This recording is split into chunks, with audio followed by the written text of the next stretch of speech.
안녕하세요. 책 읽는 남자 리딩맨 써니입니다. 오늘 소개해드릴 도서는 나다이엘 호던의 큰 바위 얼굴입니다. 큰 바위 얼굴. 어느 날 오후 해질 무렵 어머니와 어린 아들은 자기네 오막살이 집 문 앞에 앉아서 큰 바위 얼굴에 대한 이야기를 하고 있었다. 그 큰 바위 얼굴은 여러 마일이나 떨어져 있었지만 눈만 뜨면 햇빛에 비쳐서 그 모양이 뚜렷하게 보였다. 대체 그 큰 바위 얼굴은 무엇일까? 높은 산들에 둘러싸인 분지가 하나 있었다.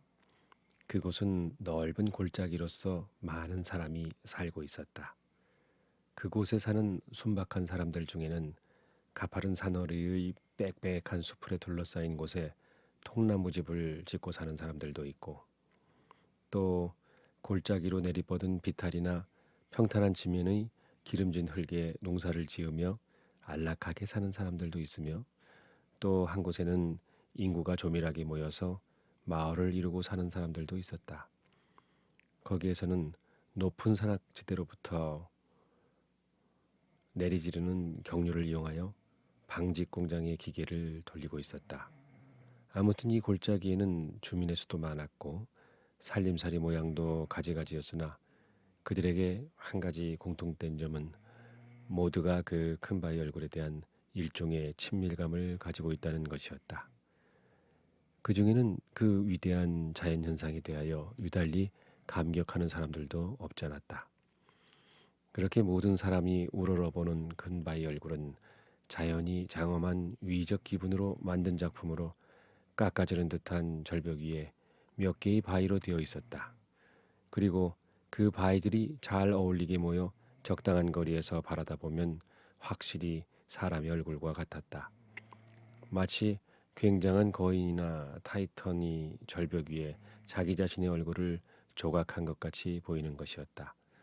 넓은 아치형이 임하는 높이가 30여 미터나 되고 기름한 콧날의 넓은 입술, 만약에 우람한 그 입술이 말을 한다면 천둥 소리가 골짜기의 이 끝에서 저 끝까지 울릴 것만 같았다.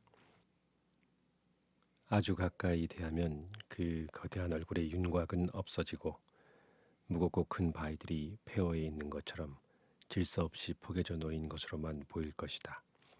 그러나 차차 뒤로 물러서면서 보면 그 신기한 형상이 점점 알아볼 수 있게 드러나고 멀어질수록 더욱더 사람의 얼굴과 같아져서 그 본래의 거룩한 모습을 볼 수 있게 된다. 그리고 희미해질 만큼 멀어지면 큰 바위 얼굴은 구름과 안개에 쌓여 정말 살아있는 것 같이 보이는 것이었다. 이곳 아이들이 그 큰 바위 얼굴을 쳐다보며 자라난다는 것은 큰 행운이었다. 왜냐하면 그 얼굴은 생김생김이 숭고하고 웅장하면서도 표정이 다정스러워 마치 그 애정 속에 온 인류를 포옹하고도 남을 것만 같기 때문이었다. 그저 그것을 보는 것만으로도 큰 교육이 되었다. 여러 사람이 믿는 바에 의하면 이 골짜기의 토지가 기름진 것은 구름을 찬란하게 꾸미고 정다움을 햇빛 속에 펼치면서 언제나 이 골짜기를 내려다보고 있는 이 자비스러운 얼굴의 덕분이라는 것이었다. 우리가 아까 이야기를 시작한 것과 같이 어머니와 어린 소녀는 오막살이 집 문 앞에 앉아서 큰 바위 얼굴을 쳐다보며 그것에 대하여 이야기를 하고 있었다. 그 아이의 이름은 어니스트였다. 어머니! 하고 아이는 말하였다. 그때 그 타이탄과 같은 얼굴은 그에게 미소를 보내는 것만 같았다. 저 큰 바위 얼굴이 말을 할 수 있었으면 좋겠어요. 저렇게 친절해 보이니까 목소리도 매우 듣기 좋겠죠? 만약에 내가 저런 얼굴을 가진 사람을 만난다면 나는 정말 그를 끔찍이 좋아할 거예요. 만약에 옛날 사람들의 예언이 실현된다면 우리는 언제고 저것과 똑같은 얼굴을 가진 사람을 볼 수 있을 게다. 어떤 예언 말씀이어요, 어머니? 어서 이야기 좀 해주세요. 어니스트는 열심히 들었다. 그리하여 어머니는 자기가 어니스트보다 더 어렸을 때 자기 어머니에게서 들은 이야기를 그에게 하기 시작하였다. 그것은 지나간 일에 대한 것이 아니고 장차 일어날 일에 대한 이야기였다. 그러나 그것은 매우 오래전부터 전하여 내려오는 이야기로서 옛날에 이 골짜기에 살고 있던 아메리칸 인디언들도 역시 그들의 조상들로부터 그 얘기를 들어왔다고 한다.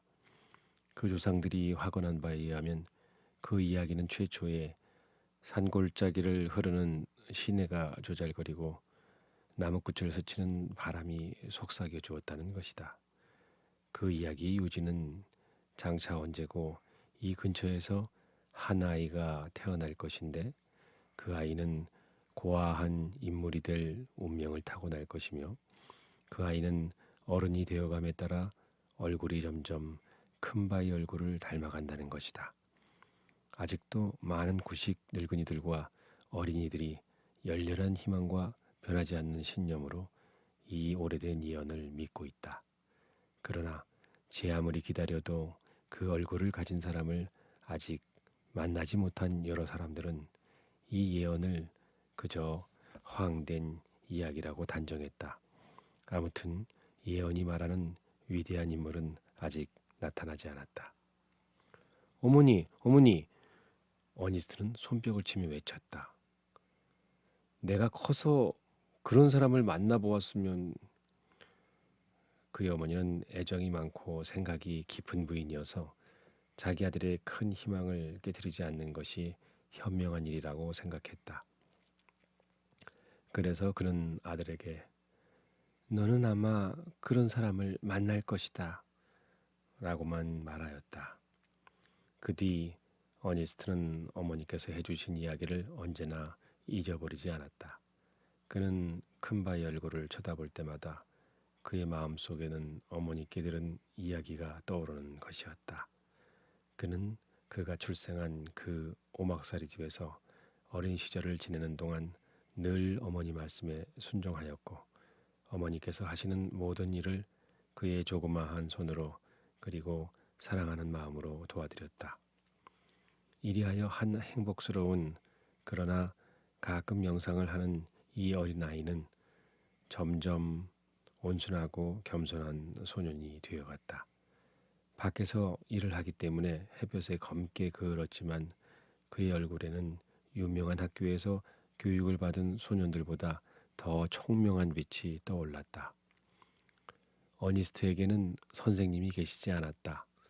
다만 하나의 선생님이 있다면 그것은 바로 저 큰 바위 얼굴이었다. 어니스트는 하루의 일이 끝나면 몇 시간이고 그 바위를 쳐다보는 것이었다. 그러면 그 큰 얼굴이 자기를 알아보고 자기를 격려하는 친절한 미소를 보내준다고 생각하는 것이었다.